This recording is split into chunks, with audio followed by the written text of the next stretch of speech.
Hello and welcome back to Crit and Crit. I'm Scint. I'm Axion.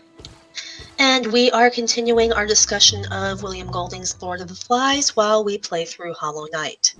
You ready to get smashed by the mushrooms again? Yep. Perfect, because we're actually talking about the brutality of nature for this episode. I could not have planned this better. This is great. Angry mushrooms, angry mushrooms. I don't think he's that angry. He's just headbanging. Seems like a real fun guy. Ow. Is it the mushroom hurt you or the pun hurt you? Yes. Whatever. Oh. You don't need to be a sore loser about it.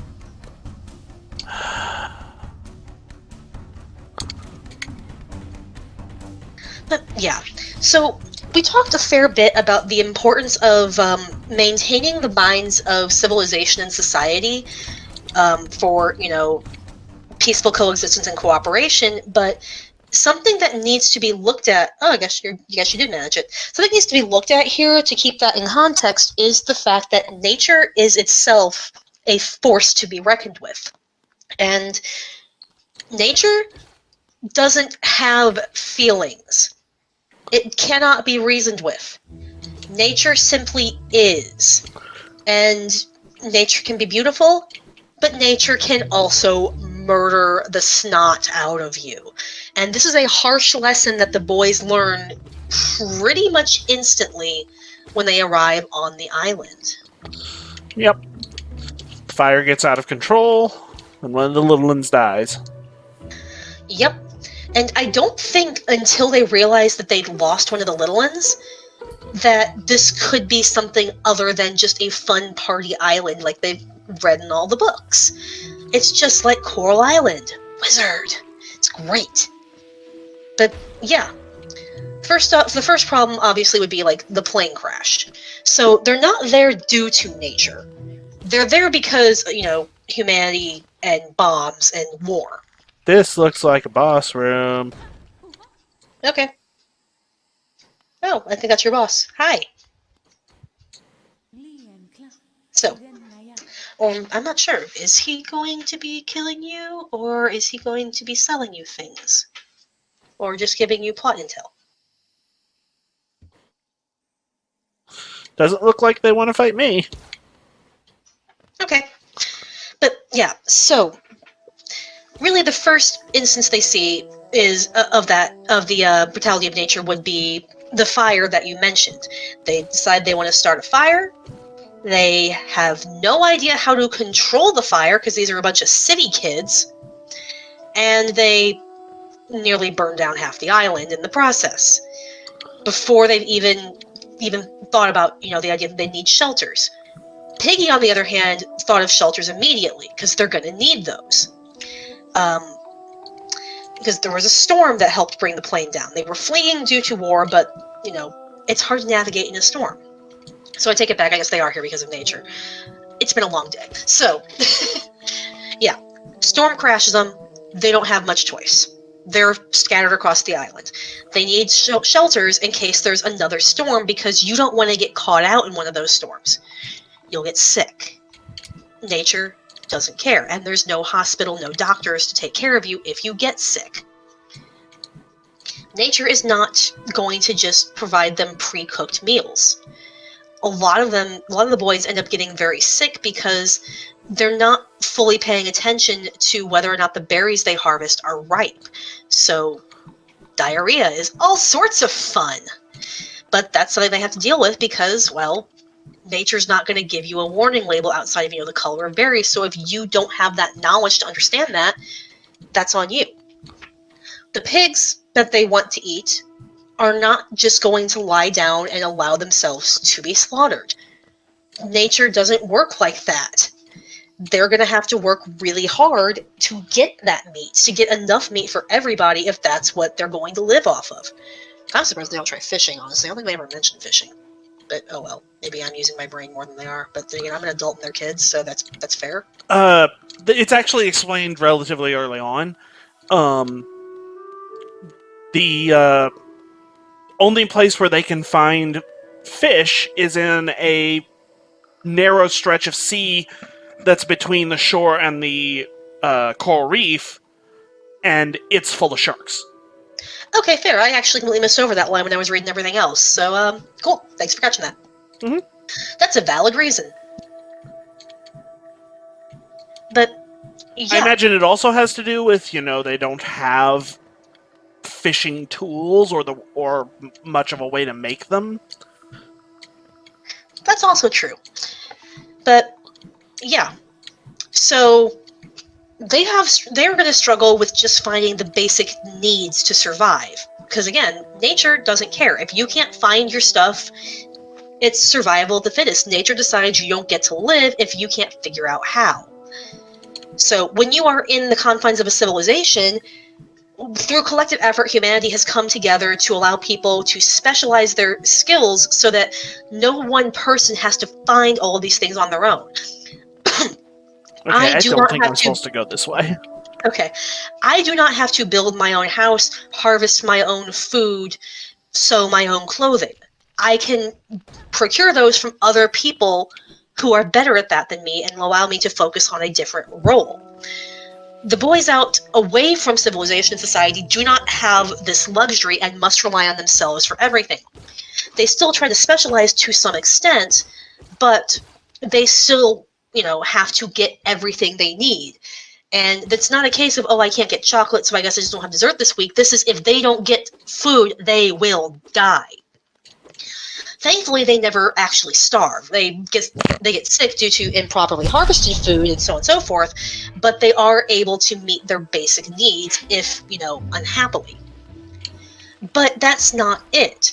Because the island is, something so alien to them, they don't know what's plausible and what isn't, which means they're easily led to believe that there is a beast hunting them because they don't really know better.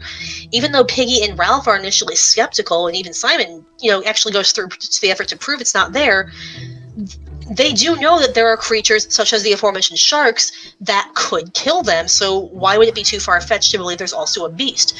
The island has already done a pretty good job of trying to kill them without even trying. Why would it be so far outside the realm of belief that there's a monster hunting them? So, yeah, nature doesn't care. It can't care. Nature provides what they need, but they have to really work to make it into something that they can use. And if they fall short, well, they fall short, and that's on them. They have hungry bellies, and yeah. Nature doesn't always allow you a second chance to try again if you don't do it right the first time.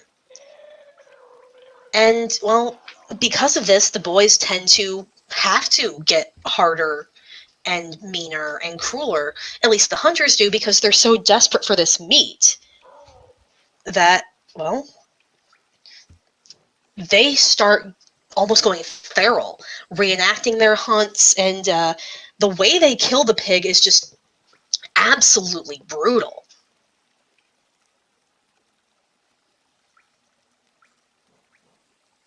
Like, they have to ring her in, and the way it's described is, well, visceral.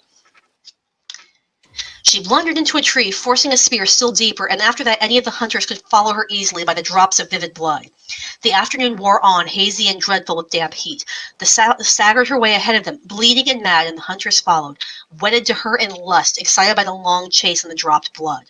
They could see her now, nearly got up with her, but she spurred with her last strength and held ahead of them again.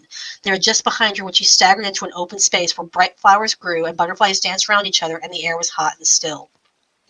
Here, struck down by the heat, the sow fell, and the hunters hurled themselves at her.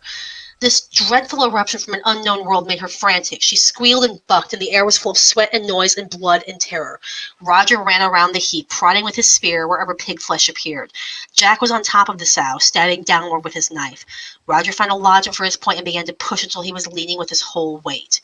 The spear moved forward, inch by inch, and the terrifying squealing became a high-pitched scream. Then Jack found the throat, and the hot blood spouted over his hands. This is not just a clean kill for the sake of necessity. This is a bunch of inexperienced hunters not really knowing what they're doing and desperate to cause the pain that they know will bring the death of the meat they need. It is messy, it is violent, and no one who actually hunts would recommend this. You want a clean kill so you don't ruin the meat that you've killed for.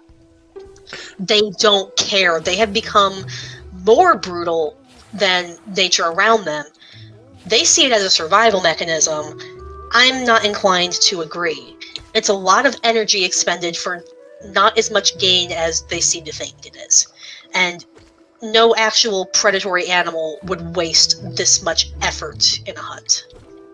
This is humanity, not animals.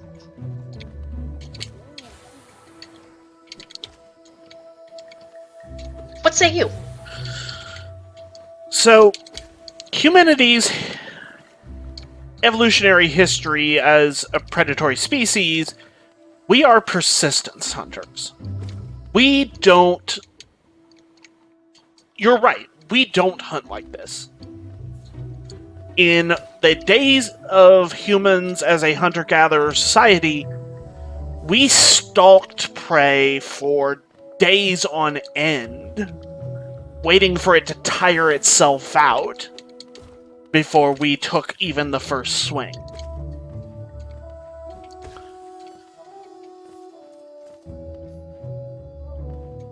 This is not how historically humans hunted.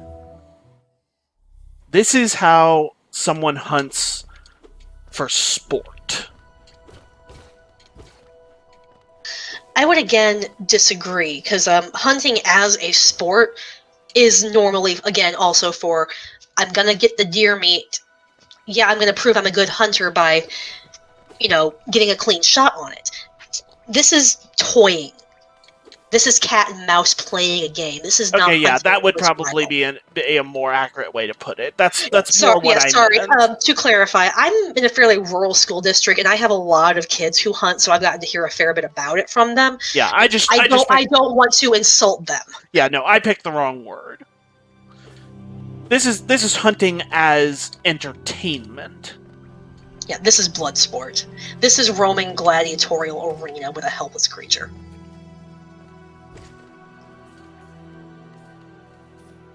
So yeah, so nature is brutal, but I don't think nature comes close to the brutality of humanity unfettered. Ow. Or spikes. I don't think nature can come close to the brutality of spikes. And that's possibly a good place to end this. I'm pretty sure the spikes here are natural. I still think it's a good place to end this. I can't think of anything else to say. Nah, it's fine. Until next time. See you then.